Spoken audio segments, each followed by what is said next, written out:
Tamil Nadu mercantile bank குருவி ஆடெல்லாம் பார்த்துருக்கோம்.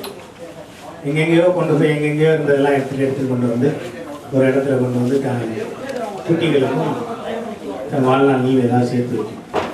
ஆனால் அந்த குருவியோட தன்னுடைய இளமை காலங்களில் எவ்வளோ ஃபாரின் கண்ட்ரீஸில் போய் வேலை பார்த்து அதுலேருந்து வர அந்த சம்பளத்தெல்லாம் கொண்டு வந்து கொஞ்சம் கொஞ்சமாக சேர்த்து வச்சு இந்த யோக்கியம் வரா செம்பத்துக்கு உள்ளவைன்னு எனக்கு ஒரு முக்கிய வச்சு எனக்கு ஒரு படம் எடுத்துருக்காரு. இதுக்காக அவருக்கு வந்து ஒரு பெரிய நன்றி சொல்லணும். படம் ஆரம்பிக்கும் போது ஒரு சின்ன படமாக இருந்த இந்த படம் இன்னைக்கு முடியும் போது இன்னைக்கு படம் ரிலீஸுக்கு ரெடியாக இருக்குது. அது வந்து இப்போ இருக்கு இண்டஸ்ட்ரியில்.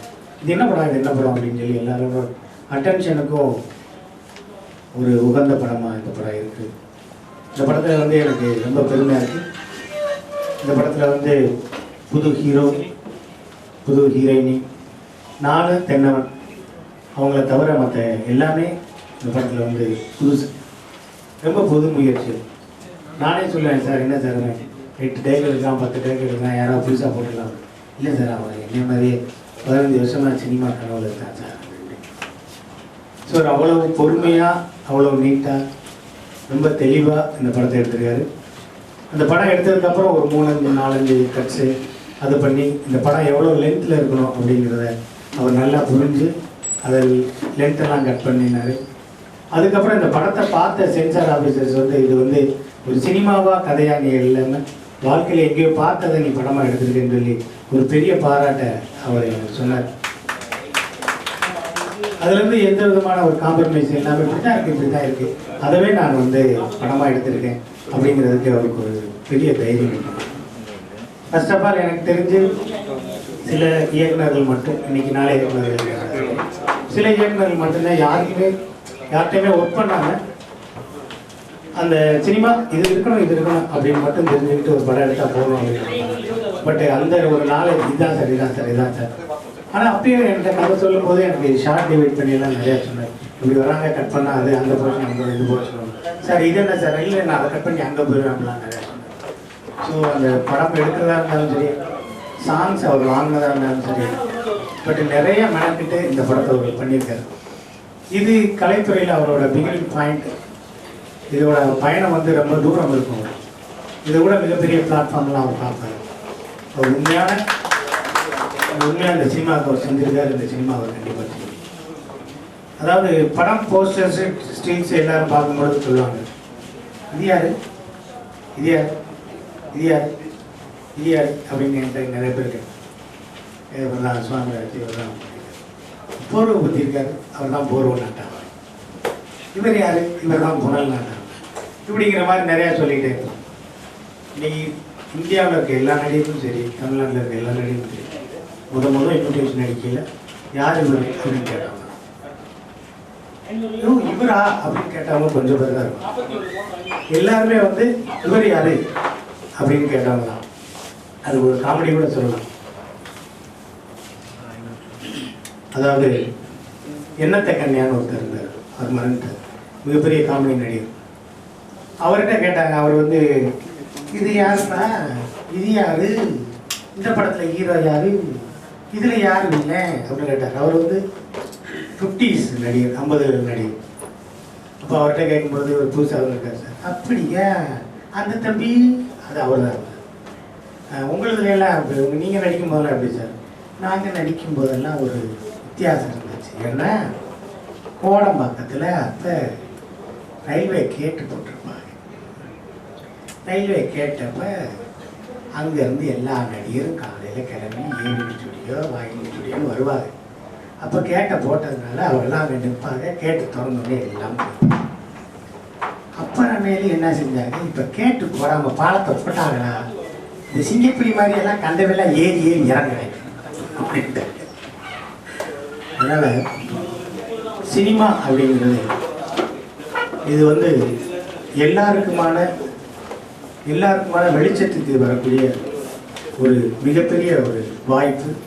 தன்னோட கருத்துக்களையும், அதாவது தன்னோட தைரியமான வார்த்தைகளையும் எண்ணங்களையும் பகிர்ந்துக்கிறது ஒரு மிகப்பெரிய ஒரு விஷயம். இந்த விஷயத்தில் எவ்வளோ பேர் சாமிராஜ் எனக்கு பக்கத்தில் வச்சு அது சினிமா அவ்வளோ கஷ்டம் எவ்வளோ கஷ்டம் எதாவது சொல்லியிருக்காங்க. ஆனால் அதெல்லாம் அவர் பொருட்படுத்தவே இல்லை. இந்த படத்தை எப்படி முடிக்கணும், இதை என்ன செய்யணும் அப்படிங்கிறதுல மட்டும் ரொம்ப தெளிவாக இருந்தது. ஸோ இந்த யோக்கியவரா சமூகத்துக்கு உள்ளவை அப்படிங்கிற ஒரு படம் எனக்கு தெரிஞ்சு கரெக்டாக 1 மணி நேரம் ஒரு 50 நிமிஷம் ஓடுது. முழுக்க முழுக்க வயிறு குழுங்க வைக்கிற ஒரு படமாக அந்த படத்தில் என்னையும் பார்ட்டிசிபேட் பண்ண வச்ச சாமிராஜ் சாருக்கு என்னோட நன்றிகளை சொல்லிக்கிறேன். இந்த படத்தில் இன்னும் கூடிய சீக்கிரத்தில் நீங்களும் இந்த படத்தை பார்க்கணும். இந்த படத்தில் ஒரு நிறைவுரைகளை எழுதி இதுக்கு மிகப்பெரிய ஒரு வெற்றிக்கு நீங்கள்லாம் உதவி செய்வீங்கிற நம்பிக்கை உங்கள்கிட்ட விடைபெறுகிறேன். நன்றி. யோக்கியவரா செம்பத்திக்கு உள்ள படத்தோட ஆடியோ லான்ச்சுக்கு வந்திருக்கேன். Chief guest, technicians, press peoples எல்லாருக்கும் ரொம்ப நன்றி. யோக்கியவரா செம்பத்திக்கு உள்ள படத்தோட ஆடியோ லான்ச் இன்னைக்கு. எனக்கு இந்த டைட்டில் வந்துட்டு புரியாது. ஆக்சுவலி நான் சென்னை சிட்டிலேயே பிறந்த வளர்ந்த பையன். சார் கிட்ட கேட்டேன், சார் இது என்ன மீனிங் சார், எனக்கு புரியல அப்படின்னு கேட்டேன். உங்கள் அம்மா எந்த ஊருன்னு கேட்டார். அவர் இல்லை ராஜபாளையம் சார். அப்பா எந்த ஊர் அப்படின்னா தேனி அப்படின்னு. அவங்க கிட்ட ஃபர்ஸ்ட் கேளுங்க டைட்டில் என்ன மீனிங் கேளுங்க, அப்புறம் அவங்க சொல்லுவாங்க அப்படின்னா. நான் இனிமேட்டு எங்கள் அப்பா ஃபோன் பண்ணி இது மாதிரி யோக்கியவரம் செம்பத்திக்கு உள்ளவேன்னு சொல்லிட்டு ஒரு டைட்டில் சொன்னார். அதுக்கு என்ன மீனிங் கேட்டேன். டே அது அயோக்கியனை தான் அப்படி சொல்லுவாங்க அப்படின்னு சொல்லி சொன்னார். அம்மாடி சார் என்ன சார் எப்படி சொல்றாரு அப்பா அப்படி சொன்னார் அப்படின்னா சிரிச்சுட்டே ஆமாப்பா இதுதான் கதையோட கரு, நான் ஃபுல் ஸ்டோரி சொல்றேன் எப்படி இருக்கு என்னன்னு பாரு அப்படின்னு சொன்னாங்க. நான் ஒரு முக்கியமான கேரக்டர் சிங்கமொழி சார் ஒரு முக்கியமான கேரக்டர் வந்தாரு. அவர் வந்துட்டு எனக்கு மாமாவா நடிச்சிருக்காரு, தாய் மாமா மாதிரி நடிச்சிருக்காரு சிங்கமொழி சார்.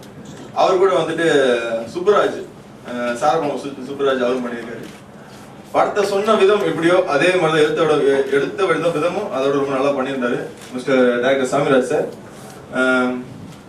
கேமராமேன்ஸ் பார்த்தீங்கன்னா Kichcha sir and Saravanan. Kichcha sir வந்துட்டு அரண்மனை கிளியிலேருந்து எல்லாம் பார்த்துட்டு இருக்கீங்க, எந்த அளவுக்கு அவர் மேக் பண்ணுவார் என்னன்றது பார்ப்பீங்க. ஒரு முக்கியமான விஷயம் என்னன்னா, இப்போ நான் வந்துட்டு ஒரு ப்ரொடியூசரோட பையனோ டைரக்டரோட பையனோ ஒரு ஆர்டிஸ்டோட பையனோ கிடையாது. நான் சாதாரண டெக்னீஷியனோட பையன் தான். நாங்கள் வெளியே வர்றதுக்கு யாரும் சப்போர்ட் பண்ண மாட்டுறாங்க. அது என்னன்னா எப்படி சொல்றது, எங்களுக்கு சப்போர்ட் கிடையாது. ஒரு ப்ரொடியூசர் பையனோ ஒரு டேரக்டர் பையனோ அவங்களுக்கு வந்து நல்ல சப்போர்ட் இருக்கு, எங்களுக்கு வந்து சப்போர்ட் இல்லை. ஸோ எங்களை மாதிரி புதுசாக வரவங்க யாரை நம்பி வரோம்னா கண்டிப்பாக ப்ரெஸ் பீப்புள்ஸ் நம்பி மட்டும்தான் நாங்கள் படம் எடுக்க வரோம். நீங்கள் அதுக்கு நீங்கள் என்கரேஜ் பண்ணணும், கண்டிப்பாக என்கரேஜ் பண்ணி நீங்கள் எழுதுறது தான் இந்த படத்தோட ஒரு வெற்றி இருக்கு. கண்டிப்பாக நல்ல படங்கள் வெளியே வராமல் நிறைய இருக்கு. அந்த லிஸ்ட்ல இந்த படமும் எங்க படம் கொஞ்சம் வெயிட்டிங்ல தான் இருக்கு. வெளியே வரதுக்கு நீங்க ரொம்ப சப்போர்ட் பண்ணணும் நான் ரொம்ப கேட்டுக்கிறேன். படத்துல ஒர்க் பண்ண எல்லா டெக்னீஷியனும் சரி, கூட ஒர்க் பண்ண எல்லா ஆர்டிஸ்டும் சரி ரொம்ப எனக்கு சப்போர்ட் பண்ணாங்க. எனக்கு ரொம்ப இந்த அளவுக்கு தூக்கிட்டு வந்து ரொம்ப நன்றி. தயாரிப்பாளர்கள் பார்த்தீங்கன்னா டைரக்டர் சாரோட சேர்த்து ஒரு 4 பேர், கண்ணன், சாமிராஜ் சார், அப்புறம் செந்தில்குமார், பாஸ்கர், அப்புறம் சேகர்னு ஒரு 5 பேர். ஒரு ப்ரீ பிளான்டான ஒரு ப்ரொடியூசர்ஸ்னு சொல்லலாம். இன்னைக்கு நாங்கள் ஆடியோ ரிலீஸ் வைக்கிறோன்றது 3 மாசத்துக்கு முன்னாடி நான் ஃபிக்ஸ் பண்ணது. அதே மாதிரி இன்னைக்கு ஆடியோ ரிலீஸ் வச்சாங்க. அது ரொம்ப பெரிய விஷயம். ஏன்னா சொன்னபடி யாரும் பண்றது கிடையாது. ரொம்ப பெரிய விஷயம் பண்ணது. கூடிய சீக்கிரமா படமும் பிக் ஸ்கிரீன்ல பார்க்கலாம். Almost first copy ready. நாங்கள் எல்லாம் படத்தை பார்த்து ரொம்ப சாட்டிஸ்ஃபைடா இருக்கும். ஆனா எப்படி எடுத்துட்டு வரதுன்னு எங்களுக்கு தெரியல. அதுக்காக தான் பிரஸ் பீப்புள்ஸோட ஹெல்ப் நாங்கள் கேட்கிறோம். கண்டிப்பா நீங்க சப்போர்ட் பண்ணுவீங்க நம்புறேன் நான். அக்டோபர் ஃபர்ஸ்ட் வீக் இல்லாட்டி நவம்பர் ஃபர்ஸ்ட் வீக் படத்தை ரிலீஸ் பண்றோம். கண்டிப்பா ரிலீஸ் பண்ணுவோம். படம் பாருங்க, உங்களுக்கு எல்லாம் பிடிக்கும். ஒரு எல்லாருக்கும் தேவையான ஒரு மெசேஜ், யாருக்கு என்னென்ன தேவையோ அந்த மெசேஜ் அப்படிலாம் எதுவுமே நாங்கள் சொல்லல. படத்துல ஒரு மெசேஜ்னு யாருக்கும் எதுவுமே கிடையாது. ஒரு 2 hours ஃபுல்லா பாத்தீங்கன்னா ஒரு காமெடி என்டர்டைன்மெண்ட் தான் இருக்கும். நாங்க மெசேஜ் அப்பா அம்மா சொன்னாலும் ஏத்துக்க மாட்டாங்க, நான் சொன்னா ஏத்துப்பாங்களா, அதனால எந்த மெசேஜும் படத்துல கிடையாது. ஃபுல் அண்ட் ஃபுல் காமெடி தான். ஒரு சின்ன மெசேஜ் இவங்க கூட சொல்லலான்ற அளவுக்கு யாருக்குமே கிடையாது. 2 மணி நேரம் நீங்க வரீங்களா, 2 மணி நேரம் படத்தை பார்த்துட்டு என்ஜாய் பண்ணிட்டு காமெடியா போகும். அந்த அளவுக்கு வேற எதுவுமே நான் சொல்றேன். படத்தை பாருங்க, கண்டிப்பா உங்களுக்கு பிடிக்கும். சிங்கமொழி சார் எல்லாம் ஒரு புது என்ட்ரி மார்க். சிங்கமொழி சார் அவர் ஆக்சுவலி டேரக்டர்ன்றதுனால எனக்கு ரொம்ப சப்போர்ட் பண்ணார். எனக்கு எல்லாருக்கும் நிறைய பேருக்கு வந்து அவர் டேரக்டர்ன்றது தெரியல சாருக்கு.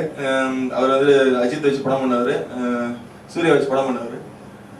அவர் கூட இருக்க வரைக்கும் எப்படின்னா நான் ஒரு நியூ கம்பெனிட்ட பார்க்க மாட்டாரு. விஜய் இப்படிலாம் பண்ணுப்பா, இப்படி பண்ணுப்பா, நான் இப்படி பண்றேன், நான் எப்படி வரும் சொல்லி அதுக்கு எதாவது சப்போர்ட் பண்றேன். அதுக்கு மாதிரி எனக்கு சப்போர்ட் பண்ணாரு. அவரோட மெயின் சப்போர்ட் எனக்கு இந்த அளவுக்கு அவுட்புட் நான் பார்த்தேன்.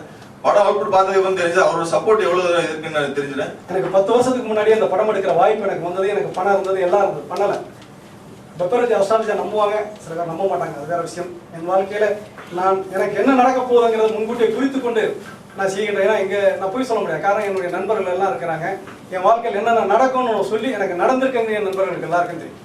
அதேமாதிரி நான் சொன்ன சில விஷயங்கள்லாம் நடந்திருக்குங்கிற வச்சு பார்க்கும்போது இந்த படம் ஒரு பெரிய வெற்றி வரும். தமிழ் சினிமா நல்லா இருக்கணும், அதில் நானும் இந்த படத்துக்கு பிறகு தான் நல்லா இருப்பேங்கிற நம்பிக்கை எனக்கு இருக்குது. ரெண்டாவது, இந்த படத்துக்கு ப்ரொமோஷன் வந்திருக்க உங்கள் பத்திரிகை நண்பர்கள் மீண்டும் மீண்டும் சொல்கிறேன், எங்களுக்கு கொஞ்சம் நல்லா சப்போர்ட் பண்ணுறீங்க, இன்னும் கொஞ்சம் நல்லா சப்போர்ட் பண்ணுங்கள். இந்த மாதிரி சின்ன படங்களை பெரிய அளவுக்கு கொண்டு வர்றதுக்கான வாய்ப்புகளை கொடுங்க. இந்த வாய்ப்புக்கு எனக்கு கொடுத்த உங்கள் எல்லாருக்கும் நன்றி. விழாவை பொறுப்பேற்று நடத்த வந்த அனைவருக்கும் மற்றும் என்னுடைய நண்பர்கள் அனைவருக்கும் என்னுடைய முதற்கண் நன்றி வணக்கத்தை தெரிவித்துக் கொள்கிறேன். இன்று இந்த யோகியவரா சொம்பத்திக்கு உள்ளவை இந்த படத்தில் எனக்கு முதல்ல வாய்ப்பு கொடுத்த தயாரிப்பாளர் சாமிராஜ், இயக்குனர் சாமிராஜ், தயாரிப்பாளர் எல்லோருக்கும் முதற்கண் என் நன்றியை தெரிவித்துக் கொள்கிறேன். நிச்சயமாக இந்த படத்துடைய பாடல்கள் நன்கு ஒரு டைரக்டர் சாருக்கு சொன்ன மாதிரி அந்த நம்பிக்கை எனக்கும் நிறைய இருக்குது. நிச்சயமாக இந்த படத்தில் இந்த பாடல்கள் நல்ல வெற்றியை பெறும். ஏன்னா அவங்க எந்த சுச்சுவேஷனில் அவங்க எதிர்பார்த்து சொன்னாங்களோ அதே மாதிரி நான் செஞ்சு கொடுத்துருக்கேன். இதுக்கு மேலே எல்லாமே இறைவன் இந்த படத்துக்கு ஒரு நல்ல வெற்றியை கொடுத்து இந்த பாடலுக்கு ஒரு வெற்றியை கொடுத்தா அவர் சொன்னது போல் சின்ன சின்ன ப்ரொடியூசர்கள்லாம் ரொம்ப கஷ்டப்படும், அதெல்லாம் அந்த நிலைமையில நிச்சயமாக மாறிடும். எனக்கு பாடலை நீங்கள் கேட்டிருப்பீங்க, அதை பற்றி நான் ஒன்றும் சொல்ல வேண்டியதில்லை. இந்த வாய்ப்பு நடத்தி இன்னொரு நன்றி செலுத்தி அனைத்து நண்பர்களும் நன்றி கூறி விடைபெறுகிறேன். நன்றி, வணக்கம்.